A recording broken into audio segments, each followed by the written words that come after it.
Hai, gue Robi. Hai, gue Nisa. Ya, ketemu lagi sama kita di channel Nge-Podcast. Apa aja bisa dijadiin konten podcast.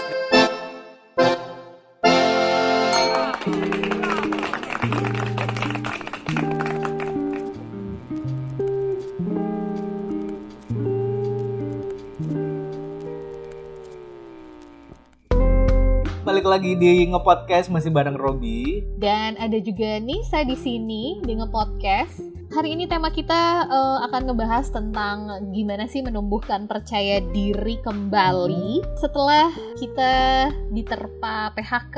Ya, salah satu efek dari Seperti- pandemik ya.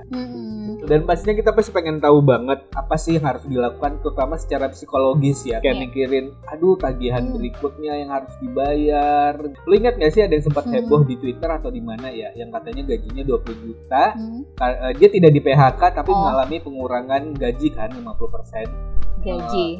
Jadinya gajinya 10 juta, tapi cicilan rumahnya 5 juta, cicilan mobilnya 4.500.000. Sisa 500.000 untuk per bulan kan nggak mungkin. Belum dia punya anak katanya yang masih menyusui atau dia harus beli susu lah gitu. Itu pasti stres kan gitu. Makanya kita tuh pengen tahu banget apa yang harus dilakukan untuk orang-orang yang mengalami dampak dari si pandemik ini, terutama khususnya yang mengalami pengurangan gaji dan PHK.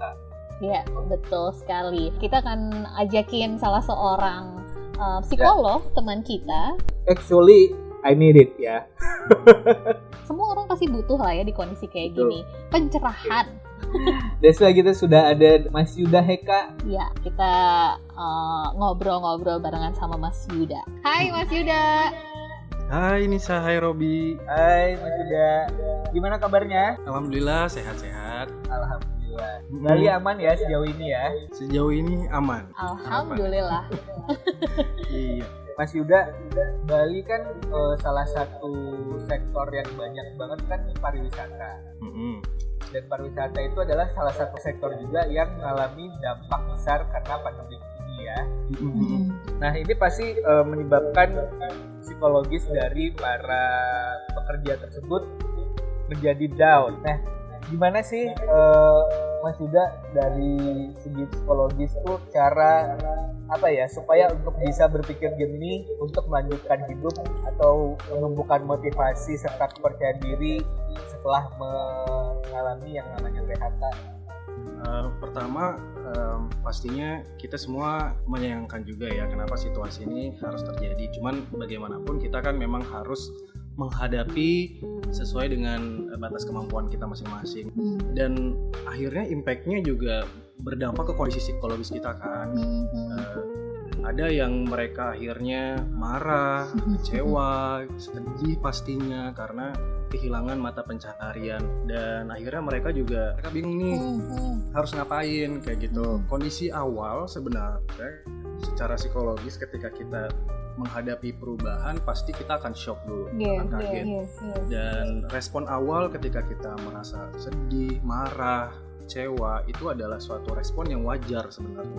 Kita perlu menerima itu dulu gitu. Kita perlu pahami juga nih saat ini situasinya kayak gimana. Emosi negatif itu adalah hal yang wajar. Tapi setelah itu kita harus kasih waktu nih. Berapa lama saya ingin merasakan emosi negatif ini, sampai kapan gitu. Nah kemudian ketika emosi negatif ini bisa kita salurkan dengan berbagai hal kok sebenarnya. Perasaan kecewa ataupun sedih gitu, itu sebenarnya bisa kita salurkan ke berbagai hal yang sifatnya baik, produktif. Misalnya kita menetralkan emosi tadi, mengelola emosi negatif dengan melakukan aktivitas yang kita suka. Kita coba cari deh, ada nggak sih sebenarnya skill-skill tertentu yang sebenarnya memang kita suka, atau pengetahuan tertentu yang memang kita tuh tertarik banget.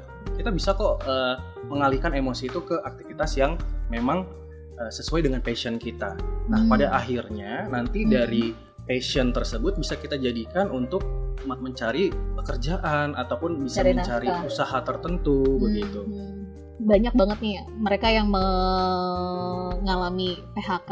Kira-kira harus menunjukkan dukungan seperti apa sih ke mereka-mereka yang kena PHK? Kondisi saat ini tuh sebagai challenge juga nih, seperti apa kualitas hubungan kita di dalam keluarga. Prinsipnya 3 sih. Kalau di psikologi, look, listen, link.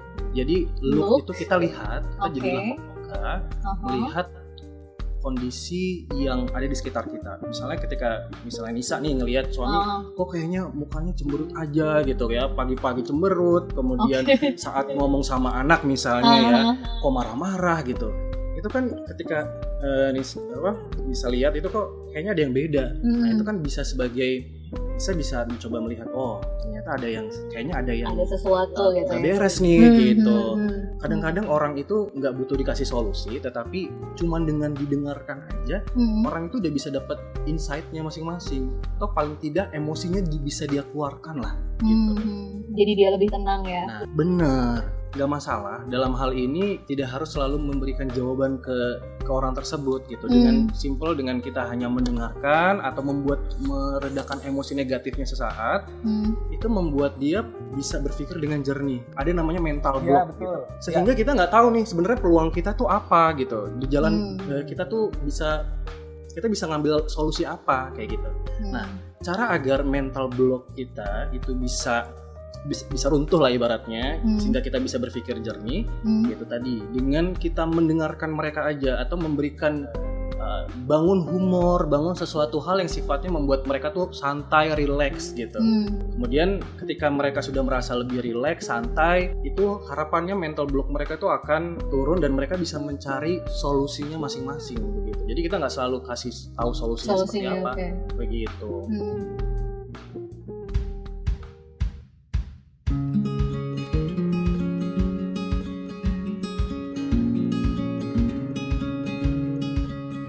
Sekarang lagi banyak banget yang kena PHK. Sebetulnya gini Mas Yuda, sepenting apa sih kita mempersiapkan mental untuk kemungkinan kehilangan pekerjaan? Apakah emang kita harus siapin mental kehilangan pekerjaan pada saat bahkan kita mulai bekerja di hari pertama? Kalau kita ngomong dari kacamata spiritual gitu ya. Kalau orang kacamata spiritual, mereka selalu meyakini bahwa tidak ada yang abadi lah ibaratnya. Ketika kita bertemu sama seseorang, sudah satu paket nih, kita juga pasti akan berpisah. Kehilangan, gitu. Masuk juga dalam pekerjaan. Ketika kita memasuki pekerjaan, ya pasti kita akan berpisah juga dengan pekerjaan itu. Either karena memang kita sudah pensiun, atau karena karena tadi mungkin kondisinya nggak memungkinkan sehingga kita di lay off begitu. Ketika kita masuk dalam suatu pekerjaan, kita cintai pekerjaan itu, bukan mencintai perusahaannya sebenarnya. Karena kita nggak pernah tahu kapan perusahaan itu akan bagaimana respon perusahaan ke kita gitu, ya kan?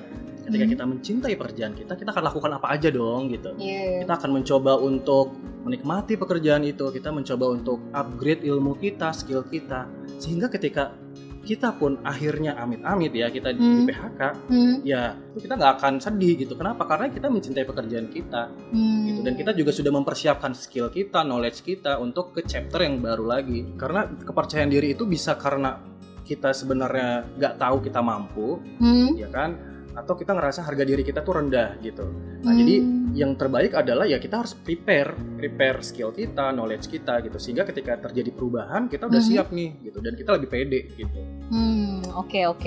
Mas Yuda, ngomong-ngomong soal mencintai pekerjaan nih, kalau misalnya kan sekarang itu banyak banget orang-orang yang dikarenakan PHK, sebelumnya kerjanya misalnya anggaplah di bidang IT, terus karena PHK akhirnya dia membuat usaha yang lain gitu untuk tetap survive kan. Nah itu kan ada kayak ketakutan kan dari kita, ini bakal berhasil nggak ya, bakal ada yang beli nggak ya. Bagaimana ya cara membentuk diri? Yang penting lu melakukan dulu, gagal atau nggak gagalnya itu terserah nanti gitu, yang penting usaha. Oke, jadi itu yang aku bilang di awal tadi, bahwa kita tuh semua punya mental block gitu. Nah, saat kita merasa cemas, merasa takut akan satu hal yang belum tentu terjadi, itu adalah kita memunculkan mental block kita, sehingga kita menutup segala peluang yang ada di depan mata. Cara yang pertama adalah kita harus aware dulu sama diri sendiri. Kita harus tahu apa yang kita mampu. Jadi kalau kita ngomong bahasa teknikalnya nih, ada namanya personal SWOT. Harus tahu dulu nih diri kita tuh strength-nya di mana. Kita siapin amunisi dulu nih, strength kita tuh di mana. Kemudian tadi ada juga weakness ya. Weakness itu kelemahannya kita. Kelemahan kita tuh apa sih? Ini bisa kita dapatkan dari hasil evaluasi diri sendiri atau bisa juga dari teman-teman kita atau bos kita dulu ketika bekerja. Itu penting banget. Kita coba tuliskan apa yang menjadi kelemahan kita. Misalnya kelemahannya aku suka prokrastinasi gitu atau suka mendelay pekerjaan, itu juga bisa juga. Atau misalnya saya tipikal yang bukan on time, itu juga bisa ditulis. Jadi apapun yang jadi weakness itu bisa jadi kita tulis sebagai bahan evaluasi. Kemudian kita cari opportunity, peluang yang ada di depan mata itu apa? Kita coba tuliskan dalam situasi yang tenang pastinya. Link itu adalah peluang kita loh. Sahabat-sahabat kita, teman-teman kita, koneksi kita itu adalah link kita yang tidak kita sadari bisa jadi sumber mata pencaharian, yaitu kalau untuk peluang. Kemudian juga ada threat ancaman saat ini kan sebenarnya adalah kondisi pandemi ya. Kondisi pandemi kalau misalnya kita keluar ya bisa mengancam diri kita juga untuk kesehatan dan segala macam. Nah, kita coba untuk tadi uraikan apa sih yang jadi kekuatan kita, apa yang jadi kelemahan kita, apa yang jadi peluang, dan apa yang menjadi ancaman kita. Nah, kita fokus kepada kekuatan kita. Dari si SWOT tadi yang terakhir threat atau ancaman kan berarti lebih kayak kita udah tahu, udah kepikiran kemungkinan terburuknya apa sih gitu, gangguan dari luarnya dari usaha kita gitu ya. Kompetitor itu juga ancaman gitu kan. Iya benar. Ya, ini menarik banget sih buat teman-teman podcast yang udah berpikir untuk berbuka usaha. Mas Yuda, gue tuh seneng banget tadi mulai dari 3L sama yang terakhir SWOT. Nah, ada pesan-pesan hal lain lagi yang mungkin pengen Mas Yuda sampaikan untuk teman-teman semua yang mengalami hal-hal yang Oke, kalau aku boleh simpulin adalah kondisi saat ini kita tuh benar-benar dituntut untuk bisa lebih aware sama diri sendiri. Kemudian kita juga perlu ciptakan mindset bertumbuh, melihat sebuah tantangan itu ya sebagai sebuah tantangan ya. Jadi kita nggak melihat itu sebagai hambatan kayak gitu. Kita coba untuk melakukan trial error gitu. Kalau gagal kita coba lagi kayak gitu. Kemudian selain mindset bertumbuh, kita juga dituntut untuk bisa menciptakan kebiasaan yang baru pastinya. Nah, kebiasaan yang baru yang seperti apa yang mau kita ciptakan nih gitu. Kalau bisa kebiasaan baru yang sifatnya produktif. Usahakan hal-hal yang sudah baik, kebiasaan yang baik itu kita coba pertahankan gitu. Meskipun di rumah misalnya tidak menuntut jam kerja gitu.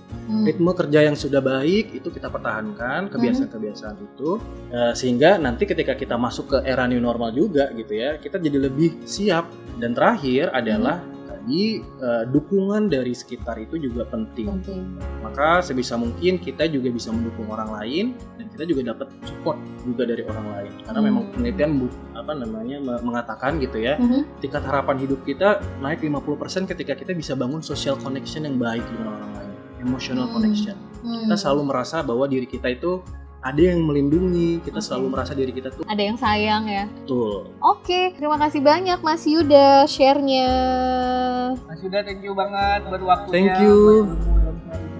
Kawan-kawan thank you. Bertemu. Siap. Sehat-sehat Mas Yuda. Sehat-sehat kalian semuanya. Amin. Selamat sore. Terima kasih. Thank you. Bye. Itu dia tadi obrolan kita dengan Mas Yuda Heka, psikolog dan juga seorang grafologis ya. Grafologis. Oke. Kalian banyak banget ilmunya ya. Karena itu gue tuh senang sih, itu ada 3L, si look, listen, link. Look, listen, dan link. Terus jadi buat teman-teman podcast harus tahu di saat kita kena musibah atau apa, kita harus melihat sekitar kita. Belum tentu kita doang, mungkin ada hidupnya yang lebih baik atau lebih bagus atau mungkin lebih sedih dari kita, jadi motivasi ya gitu. Listen, kita rajin ngobrol sama orang, saling bercerita gitu-gitu kan. Betul. Terus link koneksi kita harus tahu kita berhubungan sama siapa tahu malah dengan link-linknya kita itu kita justru bisa bangkit. Dan yang paling penting dari yang link itu tadi ya, yang gue ambil dari Mas Yuda adalah manusia itu gak bisa hidup sendiri. Jadi kita sebagai manusia juga harus punya keinginan untuk mendukung dan membantu ya. Iya, jadi kita harus tahu kekuatan kita, kelemahan kita, kesempatan yang kita punya, dan juga hal-hal di luar itu yang bisa mengancam Ya, betul. Dan yang jelas segera hilangkan mental block. Ketika kita sudah hilangkan mental block atau si emosi negatif ini, kita bisa berpikir jernih, kita bisa lihat celah kemungkinan kita untuk bergerak jauh lebih maju. Itu sih penting banget. Kalau gitu bakal ngobrol lagi nanti dengan episode baru yang juga semoga tetap bermanfaat buat teman-teman Ngopodcast. Amin. Dan yang pasti tetap cintai pekerjaan kalian ya, jangan cintai perusahaan kalian. Betul, karena kita nggak pernah tahu apa yang nantinya bakal terjadi. Iya, betul sekali. Yowes, kalau begitu Nisa pamit. Robi juga pamit. Kita ketemu lagi di episode berikutnya. Bye! Bye-bye!